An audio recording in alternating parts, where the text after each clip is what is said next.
Hi guys, இன்றைக்கி வந்து நம்ம வீட்டில் எப்படி ஈஸியாக வந்து இட்லி பொடி ரெடி பண்ணுறதுன்னு சொல்லி பார்க்கலாம்.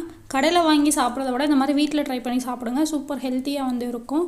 ஃபஸ்ட்டு வந்து அடிக்கனமான பாத்திரம் எடுத்துக்கோங்க. அதில் வந்து ஒரு கரண்டி அளவுக்கு ஆயில் ஆட் பண்ணிக்கலாம்.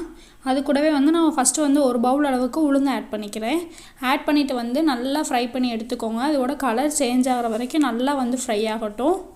அடுப்பை வந்து கொஞ்சம் சிம்மில் வச்சே ஃப்ரை பண்ணுங்கள், கறியிடக்கூடாது. இந்த மாதிரி கலர் சேஞ்ச் ஆகட்டும். சேஞ்ச் ஆனால் ஒரு பிளேட்டில் கொட்டி ஆற வச்சுருங்க. இப்போ அதே கடாயில் வந்து இன்னும் கொஞ்சம் மட்டும் ஆயில் ஆட் பண்ணிவிட்டு கடலைப்பருப்பை வந்து அரை பவுல் அளவுக்கு எடுத்துக்கோங்க. ஒரு பவுல் அளவுக்கு உளுந்து எடுத்திங்கன்னா அரை பவுல் அளவுக்கு கடலைப்பருப்பு எடுத்துக்கலாம். எடுத்துகிட்டு இதையுமே வந்து அது கலர் சேஞ்ச் ஆகிறதுக்கு நல்லா வறுத்துட்டு பிளேட்டில் கொட்டி ஆற வச்சிடலாம். திரும்பி அதே கடாயில் ஒரு 3 ஸ்பூன் அளவுக்கு மட்டும் பொட்டுக்கடலை ஆட் பண்ணிக்கலாம். ஆட் பண்ணிவிட்டு இதையும் வந்து நம்ம வந்து வறுத்து எடுத்து வச்சுக்கலாம். இந்த மாதிரி கலர் சேஞ்ச் ஆனோடனே பிளேட்டில் கொட்டி ஆற வச்சுருங்க. நெக்ஸ்ட்டு அதில் இன்னும் கொஞ்சம் ஆயில் ஆட் பண்ணிவிட்டு இது கூடவே காரத்துக்கு ஏற்ற மாதிரி வரமிளகா